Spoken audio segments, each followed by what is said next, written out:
இருந்தாலும் அத்தனையும் என் அதீனம், என்னால் தான் ஏற்படுகிறது. ஒருத்தர் வேடிக்கையா சொன்னார், நாங்கள்லாம் இப்போ உபன்யாசம் பண்ணிட்டே இருக்கோம் இல்லையோ, ஏதாவது ஒன்று தப்பா சொல்றோம் இல்லை மறந்து போடுறோம்னு வச்சுக்கோ, கண்ணன் இருக்கார், எங்களுக்கு ஞாபகம் வந்தாலும் அவரால் தான், எங்களுக்கு மறந்து போயிட்டாலும் அவரால் தான், புதுசா புரிஞ்சாலும் அவரால் தான். இப்போ நான் ஏதாவது ஒன்றை மறந்து போயிட்டு இப்படி சாக்கு போக்கு சொல்லலாம், கண்ணன் தான் மறக்க வச்சார் சொல்லலாம், தப்பில்லை. ஆனா ஞாபகம் வரச்சேவும் அவரை நினைச்சுக்கணும். ஞாபகம் வந்தா மட்டும் என்னாலே, மறந்து போயிட்டா மட்டும் கண்ணனாலேன்னு சொல்லலாமா?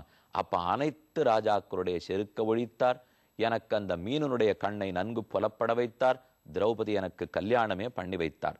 லப்தா சபா மயகிருதா அத்புத சில்பமாயா திக்பியோர் அஹரன் நிருபதய பலிமத்வரே. ஹே தர்மபுத்திரா, இப்பேற்பட்ட ஹஸ்தினாபுரத்தை திரும்ப பெற்றோமே, மயனால ஸ்தாபிக்கப்பட்டிருக்கிற இந்த ராஜசபை, இந்த சபை நமக்கு கிடைத்ததே கண்ணனுடைய அனுகிரகத்தாலே. மேலும் முக்கியமானது, திரௌபதி பரிபவப்பட்ட போது நாமா நண்பர்களாக இருந்தோம், நாமா கணவன்களாக நடந்து கொண்டோம், அல்லது திருத்தராஷ்டிரர் காத்தாரா, துரியோதனன் காத்தானா, துச்சாதனன் காத்தானா, கண்ணன் காத்தானா, பீஷ்ம துரோணர்கள் காத்தார்களா? ஆரும் இல்லை. இவர்கள் அனைவரும் வேடிக்கை பார்த்தார்கள். துச்சாதனன் திரௌபதனுடைய ஆடையை பற்றி இழுக்கிறான். அப்ப திரௌபதி பிரார்த்திக்கிறாள், தேய சதா சவிதிர்மண்டல மத்தியவர்த்தி நாராயணா சரசிஜாசன சந்நிவிஷ்டா கேயூரவான் மகரகுண்டலவான் கிரீடி ஹாரி ஹிரண்மயவபு திருத சங்க சக்கர துவாரகா நிலையாச்சுத கோவிந்த புண்டரீகாட்ச ரக்ஷமாம் சரணாகதாம். எனக்கு உன் திருவடிகளை பற்றுவதை தவிர வேறு புகழ் இல்லை. ஹே கோவிந்த கோவிந்த, நீயே வந்து காக்க வேண்டும் என்று திரௌபதி கூப்பிட்டாள். பெருமானுக்கு இருக்கிற சக்தி விசேஷம் எவ்வளவு தெரியுமா? அந்த இடத்துல புடவை சுரந்ததே, நெசவாளி இருந்தாரா, நூல் இருந்ததா, தறி இருந்ததா? ஏதுமில்லை. ஆனால் புடவை சுரந்தது. அதுல இருந்து நம்ம தெரிஞ்சுக்க வேண்டியது, உலகத்துல எந்த பொருளுக்கும் காரணம், இப்ப வேட்டிக்கு காரணம் நூல், சங்கிலிக்கு காரணம் தங்கம், சரி. ஆனா இப்ப இந்த வந்த புடவைக்கு எது காரணம்? கடைசியில இது இத்தனைக்கும் காரணம் பிரம்மம். பிரம்மத்தை தான் ஜெகத்துக்கு காரணம்னு சொல்றோம். உபாதான காரணமாய், நிமித்த காரணமாய், சககாரி காரணமாய், படைத்தல் காத்தல் அழித்தல் அத்தனையும் பிரம்மம் செய்கிறதல்லவா? அப்ப திரௌபதிக்கு ஆபத்திலே புடவை சுரந்தது கண்ணனுடைய அனுகிரகம், திருநாமத்தினுடைய வைபவத்தாலே தானே கிடைத்தது. கோவிந்தான்னு ஒரு சொல்லு சொன்னத்துக்கு எத்தனை பண்ணிட்டான் கண்ணன் இந்த திரௌபதிக்காக. அதைத்தான் அர்ஜுனன் நினைவு கூறுகிறான். ஸ்பிருஷ்டம் விகீர்ய பதயோகோ பதிதாஸ்ரு முக்கியா யஸ்தத் ஸ்திரியோகிருத ஹதேஷ விமுக்த கேஷாக. திரௌபதி கண்ணனை சேவித்து அவனுடைய திருவடிகள்ல படும்படி கண்ணீர் உகுத்தாள். எந்த கண்ணனுடைய திருவடிகளில் திரௌபதியினுடைய கண்ணீர் பட்டதோ, எந்த கண்ணன் அவளுக்கு ஆபத்திலே புடவை சுரந்தானோ, யார் இன்னைக்கும் கண்ணநாமத்தையே நினைத்து கொண்டிருக்கிறாளோ அவளால வணங்கப்பட்ட கண்ணனன்றி நாம் இருப்போமா? அடுத்து சொல்றார், யோனோ ஜுகோப வனமேத்திய துரந்த கிருஷ்ணாத் துர்வாசகா. துரியோதனம் வேணும்னு துர்வாசரை தூண்டி விட்டான். நீங்க பாண்டவர்கள் இடத்துல அங்க போய் சோறு உண்ணணும்னு கேளும், அவள்கிட்ட இருக்காது. துர்வாசரை சாபம் போட்டுருவார். துரியோதனன் அனுப்பிச்சு வச்சார்.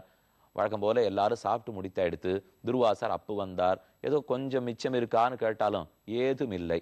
திரௌபதி பாத்திரம் தேய்க்கிறச்சே கொஞ்சம் மிச்சம் வச்சு தேய்த்துட்டா. தேய்க்கும் போது ஒரு அரிசி ஒன்று கூட இல்லாத தேய்ச்சி முடிக்கணும் இல்லையோ, ஆனா மிச்சம் வைக்கும்படி தேய்ச்சிட்டா. கண்ணன் அங்கேருந்து வந்தார். அதில் ஒரு பருக்க மட்டும் கிடைச்சது, கீரை துளி கிடைச்சது. அதை எடுத்து தம் வாயில போண்டார். அவருடைய உள்ளம் திருப்தி அடைஞ்சது, துர்வாசருடைய உள்ளம் திருப்தி அடைஞ்சது, லோகத்தில் இருக்கிற எல்லாருக்குமே திருப்தி. அந்த சமயத்திலையும் துர்வாச சாபத்திலிருந்து கண்ணன் நம்மை காப்பு கொடுத்தான். யத் தேஜசா அத பகவான் யுதிசூல பாணிகி விஸ்மாபித சகிரிஜோஸ்திரமதான் நிஜம்மே. அடுத்து எனக்கு தேவை ஏற்பட்ட போது யுத்த பூமியிலிருந்து பசுபதியான பரமசிவனாரே வேண்டினேன். அவர் பாசுபதாஸ்திரத்தை எனக்கு கொடுத்தார். கண்ணனுடைய அனுகிரகம் இருக்கிறபடியே தான் பரமசிவனார் பாசுபதாஸ்திரம் கொடுத்தார். கிருஷ்ணானுகிரகத்தாலே தான் இந்திரனுடைய ராஜசபையில போய் எந்த பிரயத்தனமும் படாமல் அவனுடைய சிம்ஹாசனத்தில் என்னால் உட்கார முடிந்தது. கடல் போன்று இருக்கிற கௌரவர்களுடைய சைன்யத்தை என்னால் ஒருவனால் ஜெயிக்க முடியுமா? பீஷ்மனை ஜெயிக்க முடியுமா? துரோணரை ஜெயிக்க முடியுமா? இவை அத்தனை கண்ணனுடைய அனுகிரகத்தாலே நடந்தது. எதிர்கோஷ்டியில் யாரெல்லாம் ராஜாக்கள் மகாரதர்கள் இருந்தார்களோ, கண்ணனுடைய தேரோட்டுகிற வித்தையை பார்த்து சித்திர தேர்வலவான ஆழ்வார் பாசுரம், முன்னும் பின்னும் தேர நடாத்தியே யுத்தத்தை முடிச்சுட்டார். பீஷ்மர் அம்பு குறிவைப்பர், அர்ஜுனனுடைய நெஞ்சுக்கு குறி வச்சா 25 அடி தூரத்தில் இருக்கிற ரதத்தை ஒரு அழுத்தழுத்துவா.